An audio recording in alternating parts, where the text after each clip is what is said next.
Hello, everyone. Welcome to our cruise chat today.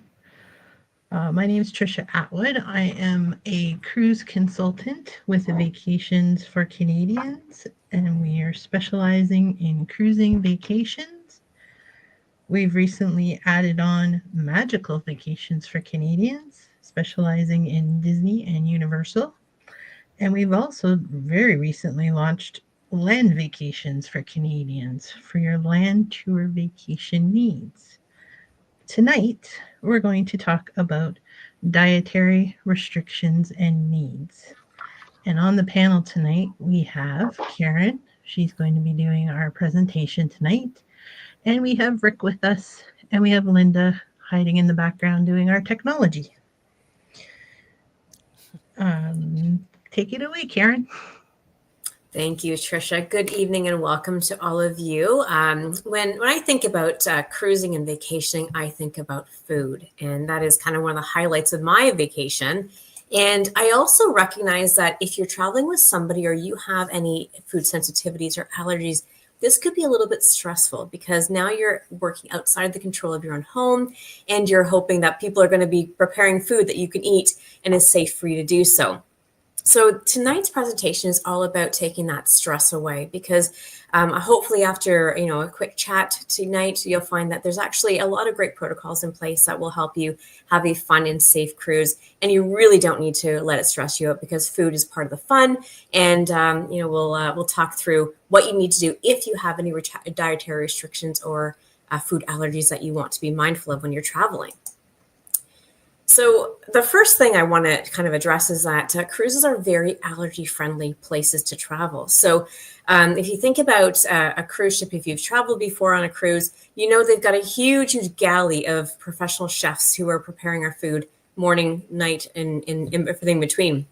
And what you'll find is that they're very aware of different food needs, allergies, and sensitivities, and they can cater to make sure that they're preparing you food that's safe and delicious as well. So cruises are actually a really great choice to travel with because they've already got that figured out for you, so you don't have to worry too much about it. So when we're talking about foods and allergies and intolerances, it could be anything from gluten or lactose, nuts, shellfish, you name it, they're prepared to help you out with it. So if you've got something going on when you're traveling, don't be concerned about it. Just make sure that we're aware of it so we can take care of it out the gate. And then, of course, there's also special dietary meals that people might have. Maybe they're vegan or vegetarian, or they require kosher meals, maybe low or no sodium or low fat or no added sugar. These are all things that you can actually have taken care of for you on your cruise so that you're dining, just as well as everybody who's got different meal preferences. So really, if I can think about how to make this happen and make it happen as easy as really step 1, 2, and 3. So the very first step that you need to take care of is talking to us.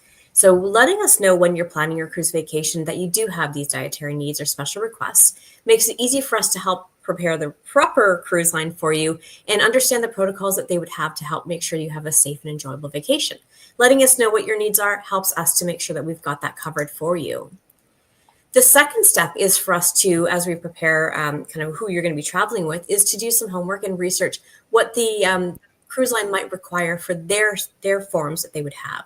So the great news is ahead of your booking, we can actually complete some forms, and every cruise line has something that will complete in advance that would itemize what you can and cannot have. And this helps them prepare for you. So we'll basically attach to your profile and ensure that when you arrive, they know that you're there and they can already have everything kind of lined up as far as what your requirements may be. So basically, it's like a partnership between you, us, and the cruise line.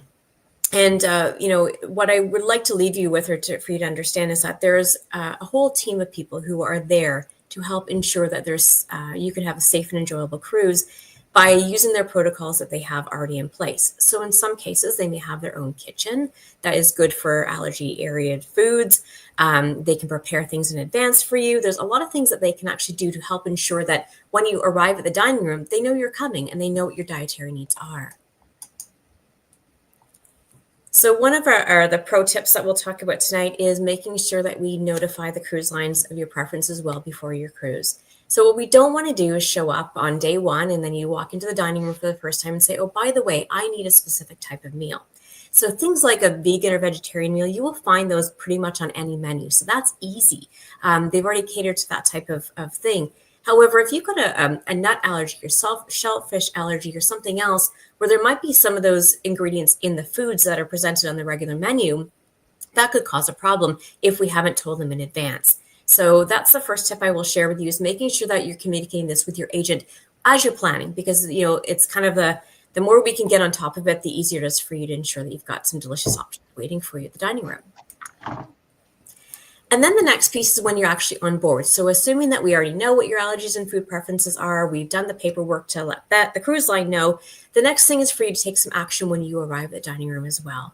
So talk to the maitre d'. They're the ones who are in charge of the entire dining room. And if you let them know what your dietary needs are, just to remind them, to ensure that they know that you're the one who needs, certain foods, or not to have certain foods delivered to your table, that certainly will help ensure that you've got everything that you require when you're sitting down for dinner. So talk to them. I've also noticed that when you're greeted by your serving team, they will ask you if there are any dietary needs or allergies at the table. Make sure you let them know. Is it an intolerance? Is it an allergy? How serious is the allergy? Make sure that they understand exactly what the concerns are that you have, because that again will help them go back. Now the great thing is, they are very well aware of what the ingredients are in each of the dishes that are being prepared and served, so you can ask a lot of questions as well. So if you see something you might like, ask about what's in it, ask if it has those specific ingredients that you're trying to avoid. That will help them to ensure that they're delivering something safe for you. And I would recommend you always do this. So, don't kind of rest on the idea that they're going to remember from night to night, but if, just remind them it so they're fully aware of it. So as I mentioned earlier, there are special food handling protocols that will accommodate these food allergies, including things like separate kitchens. So separate areas of the galley are actually specifically designated to accommodate different types of allergies so that the cross-contamination is not a risk. So again, making sure that you're very clear on what you can and cannot have, and the repercussions of that if you do, are super important that you share with your serving team so they can make sure that they're going to the right kitchen area and whatnot. Again, ask away. Another tip would be to consider your dining times. So most of the cruise lines will offer a variety of different meal times, one being a set or a fixed time where you go every day at the same time. You've got the same serving team usually, or you have like a anytime type of dining or my time type of dining, which is when you could just go like a restaurant and you show up whenever you want to. My recommendation is to go with the fixed time dining. The reason for that is because you're going to have the same serving team night after night, which does help for them to become familiar with what your needs are and help to prepare for that as well. So also thinking about things like buffets, where again, ask away, make sure you're asking the great questions to ensure that you know what's in each dish. But certainly it's going to cause, a little bit more questioning on your behalf if you're looking at a full buffet with a variety of different dishes and ingredients and versus a menu that you're choosing from. Another tip is you do have the option of actually doing a sneak peek of the menu and ordering the day before. So this is often very important for things like kosher meals where they have to prepare it in advance. Also, any type of specific requirement that you have. So do speak with your team, your serving team, before you leave your dinner, and maybe take a look at that menu and ask questions about what's happening tomorrow. They can often take your order in advance so that when you're seated down, everything's ready for you. You're not actually looking for it at that time. So just talk to your dining team and see what's possible. And essentially, it's really that simple. It's a matter of talking to us, making sure that we're aware of what the dietary requirements are, speaking to us about what can be done. We communicate that with the cruise line when you're placing your booking to ensure that they're aware of it, and then making sure that you're knowing how to be an advocate for while you're on board as well, to take care of what your dietary needs are. So whether that's just a preference of having a vegetarian meal, lots of choices there, or if it's a serious food allergy, there's really no need to stress about it. It really is all about just making sure that we're communicating out the gate and being sure that you're safe while you're on your sails. Any questions come up at all?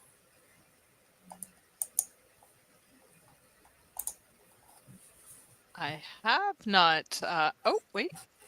Oh, You just answered their question, so there was a question, Okay, well, but we you got answered ahead.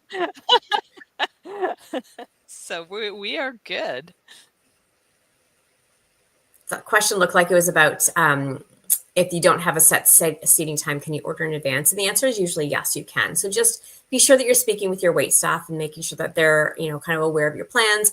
Of course, if you do have that set time, it does make it a little bit easier because they know you're coming at 5 o'clock or 7 o'clock, whatever your dining time is. But certainly just chat with your serving team. They're in the know of how to make this work for you. They're dealing with allergies all the time. And that's one thing. They're very, very aware of what the repercussions are. And keep in mind, as much as you don't want to have a reaction to something you've eaten, they don't want you to have a reaction to something that you've eaten either, because that's big, could be a big problem when you're out at sea. So, they're going to do everything they need to do to make sure that you're safe as well.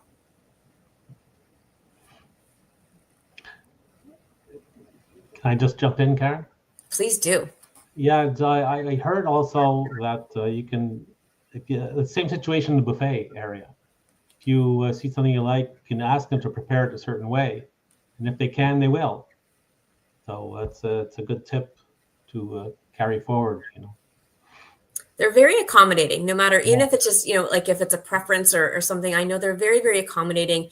I've seen entrees being delivered in the dining room that weren't even on the menu because somebody had requested them. So, it's that's the bonus of being on a cruise. They're so eager to please and to make sure that you're having an amazing time that, they will go to, other dining rooms if they have to fetch something for you or do what they need to do to make sure that, that you've got a delicious meal in front of you that you can eat and enjoy. Well, that's interesting. Ah, yes. Yes, so the hidden ingredients Wendy's talking about here, that's a really great point, Wendy. So, her thing is cucumbers. Well, pickles obviously aren't going to be good for her either, or other ingredients in it. So when you're cruising, Wendy, make sure that you're asking the questions of what's in the food, right? Make sure that they're thinking through all of those things, condiments and whatever it could be in a salad, perhaps, making sure that they're not stashing them someplace like in a relish or something like that, for sure. I'd be curious to see, Wendy, if that actually happened. If you say no cucumber and they did deliver it inside the foods, that would be very strange. Yeah. Usually they're super attentive to these things. Mm-hmm. Wow. And I forgot to mention before we started that everybody should put their name and where they're from into the comments, because we do have a giveaway tonight. We do. We're going to do that after the chat, our panel chat. So be sure to drop your name and your questions. So if you have questions, we also have Lisa on here tonight, who is our Vacations for Canadians insurance travel advisor. And so if you have any questions around insurance, she is here tonight on the panel as well. So not just cruising questions, but your, travel insurance questions. We've got a little bit of everything tonight. Lisa's a wealth of knowledge. She's got all kinds of nuggets and good information about insuring your cruise. Glad you could join us, Lisa. So I have a question, just thinking, when you're talking about a lot of those things around, tips for when you're cruising with dietary restrictions or allergies or things like that. Now, does that vary when you start moving into maybe more of a luxury or a river or an expedition cruise, or is it the same across the board between kind of the contemporary, ocean cruises that we most often talk about and then some of the other lines? That's a great question. Rick, have you got some insight on that one?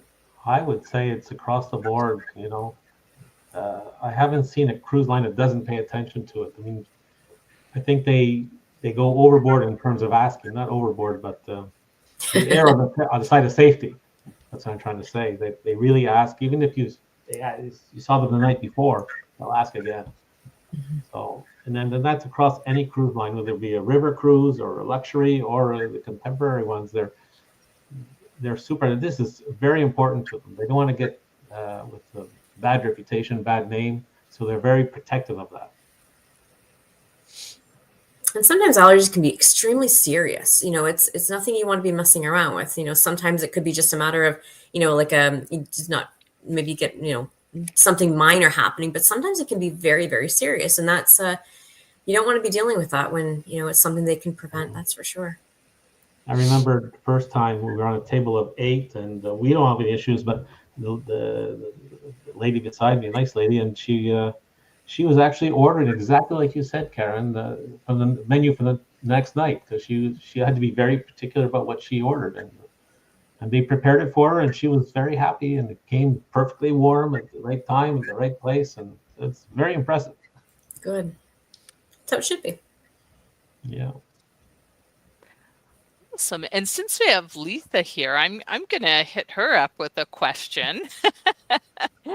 So, obviously we always advise travel insurance to our clients. So what are your thoughts on travel insurance for cruises? Like, what makes it essential? Why do you think it's important for people who maybe are like, I'm going to save a few bucks and just pass on that?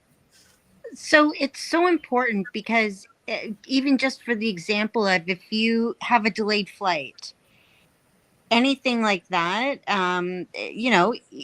when you get insurance, you get all these little benefits. Like you get a food voucher, you get, anything like that. So it's so important because if you miss your cruise, they aren't going to wait for you.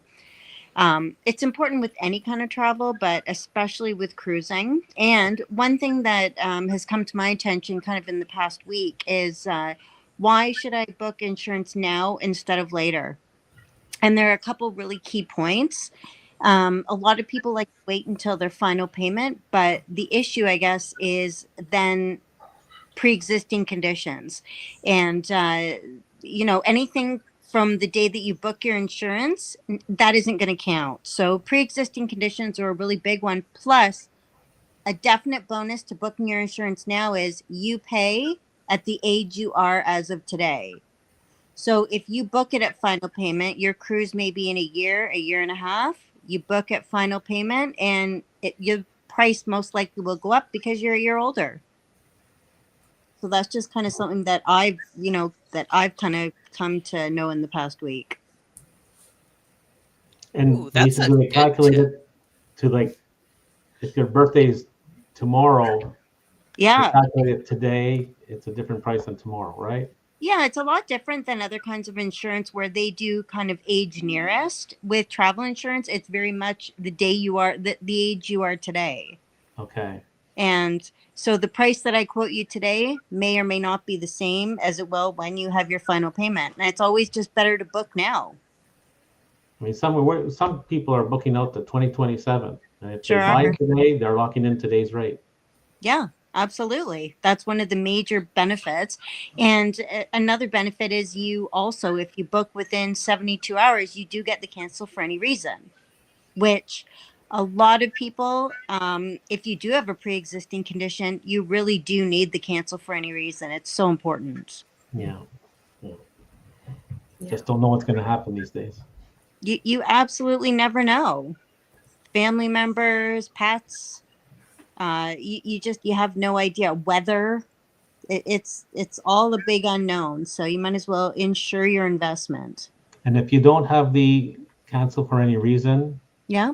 I guess there's a series of things that you're that qualify only. Yeah, It's not absolutely. restricted. With the insurance, there is 27 reasons that you can cancel. So most importantly, with the regular cancellation is your health, your travel companion's health, or your immediate family member's health.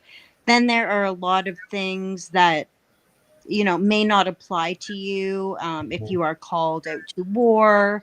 There are a lot of things like that probably do not apply to most of us if there are a lot of examples, but the most important one is your health, your travel companion, and your immediate family's health. I guess tariffs don't count as a cause. Parents do count. Tariffs. No, that would be canceled for any reason. I thought you said parents. That's funny.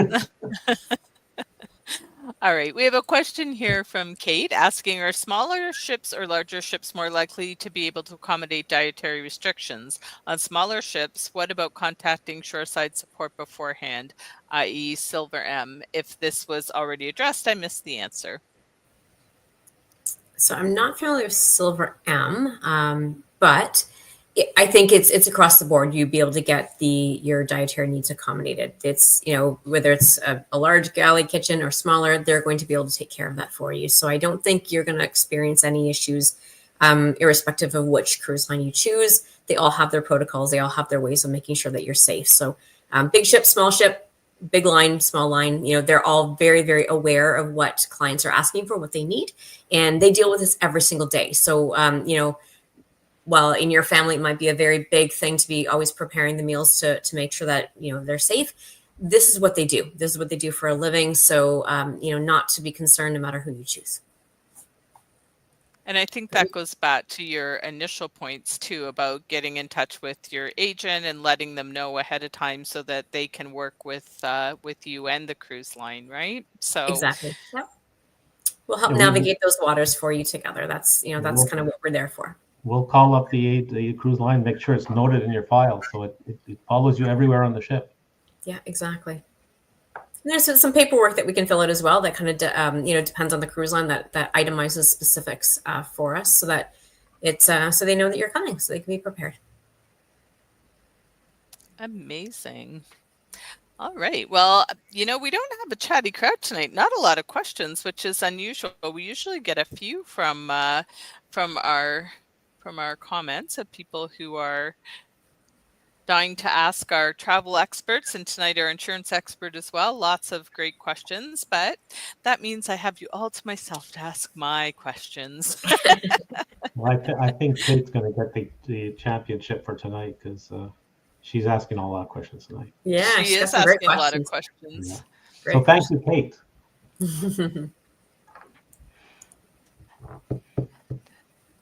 So we're seeing a lot of cruises heading out of Europe, and those are coming up a lot now. And Europe seems to be a destination that people are very interested in cruising from.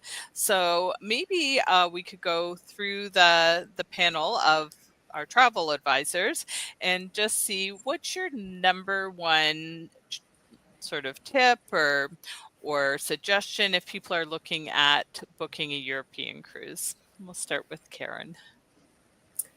I would say do it soon. Just before this evening, I was looking at some September sailings for a client who's looking to go to Greece and Croatia. And I was shocked to see that the only thing that was remaining was our own group space. The ships are otherwise sold out. I think that the attention moving over to Europe is seasonal, but there's also a lot going on in the world that's causing people to look over that way for their travel needs. So I do think that the ships only have certain capacity. Once they're full, they're full. So I would say in this case, my tip is often to book early, but if that's where you're hoping to go for your spring, summer, fall travels, I would say look at it sooner than later. That's a great tip. I would say look also beyond the obvious ones. There's more than just the Mediterranean. There's Northern Europe, Iceland, Greenland, and there's also river cruises. We represent all the cruise lines: the Avalon, Emerald, Scenic, Talc, Uniworld. We have them all, and they go to some great destinations. I went to one last year, and we loved it. And we're trying to plan another one right now. So there's lots of options. And the other tip I would have is plan to travel a couple of days early.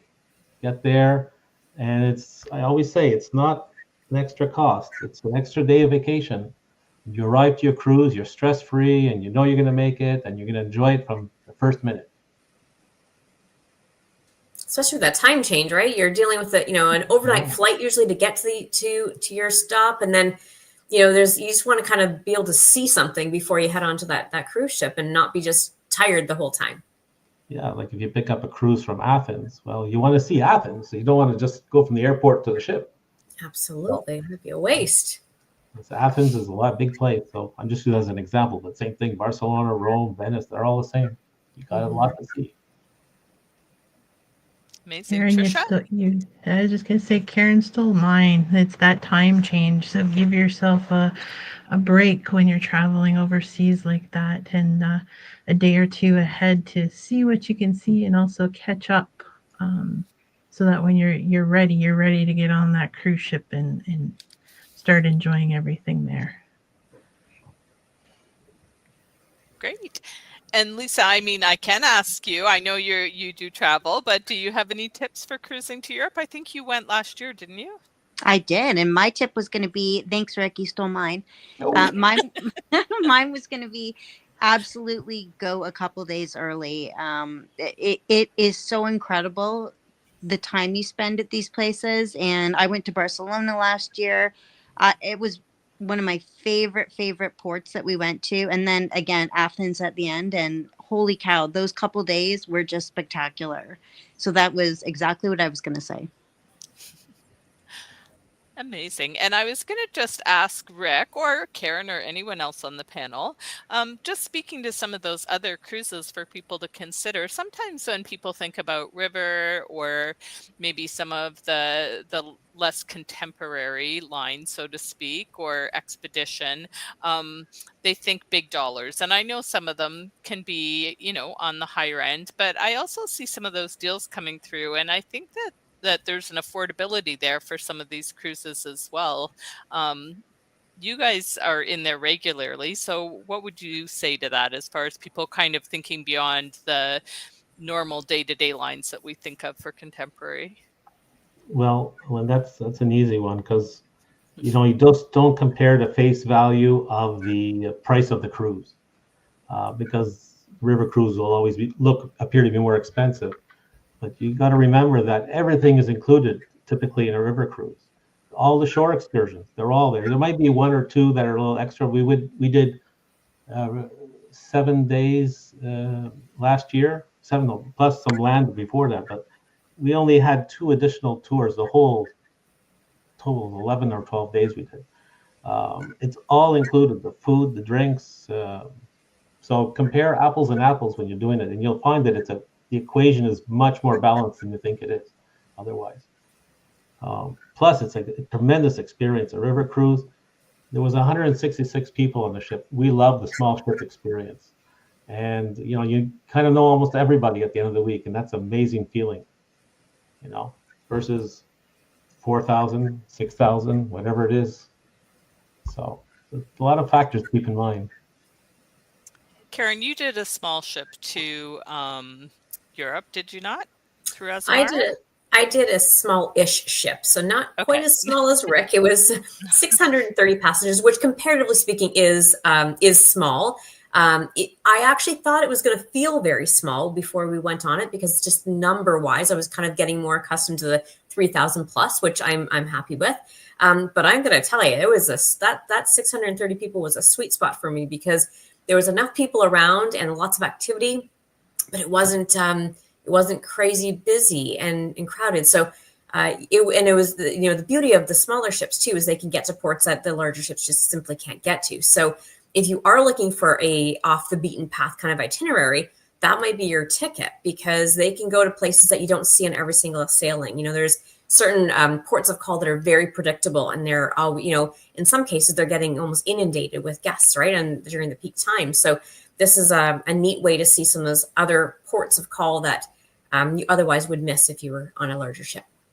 And what cruise line was that, Karen? That was with Azamara. Yes, that was yeah. Azamara, and I did a Croatia intensive, which was an amazing experience, where we really got to see. I can really say I saw Croatia versus just going to the highlights of Dubrovnik and Split, which are the typical places, which are beautiful and lovely.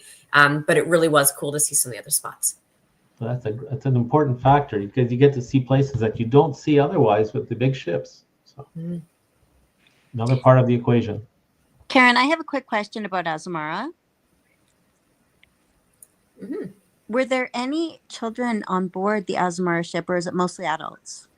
It's mostly adults, but there were some children. There's some really lovely families that we met while we were sailing on board. So we were traveling in the summertime, so it was a prime summer vacation. They were from Dubai, I believe. So they're from far, far away, Yep. and they were traveling with their family. So there were some, but it's not your water slides and splash pad kind of place, right? So absolutely. it's a different experience than, say, a Royal Caribbean, which is a lot of fun and wonderful for kids. But yeah, there were a handful, small handful. Thank you. Megan's And question. Megan is yeah. Go ahead. So the larger ships in doing Europe, yes, there are some very, very sizable ships that do Europe, absolutely. And I can assure you as well, Megan, I saw your comments about the flight.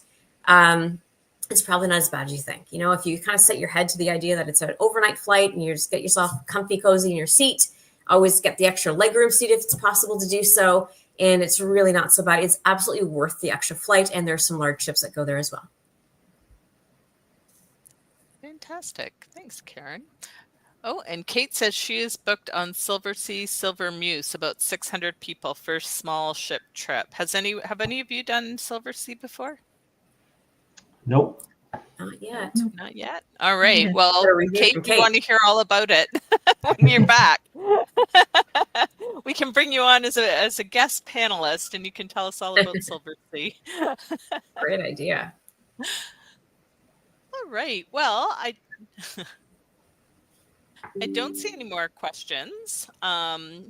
So it's a quiet night tonight. We thought we might have a small crowd because dietary restrictions are a little bit of a niche topic, but we are. And it's March break. Everybody's away. Oh, that's true. I should know that. I have children. I just haven't been paying attention to them. Alrighty. So let's get back to here. And so it's giveaway time, and we are going to do a giveaway, and we're going to give it to Kate tonight because she was great with all those questions coming in right off the top. And I have your information, Kate, and we're going to send you out a little money belt, and hopefully that'll be helpful when you're on your next trip. Yay. Awesome. That's exciting. Okay, so I think that's it. So I'd like to thank you all for joining us and invite you to our next cruise chat on Wednesday, March 19th at 7 p.m., where we're going to talk about South America and the Amazon and have a special guest, Fiona from Norwegian, on the panel. Excellent. And I guess if that's everything, then we'll say goodnight. Good night, everyone. Good night, everyone. Thanks for coming. Bye.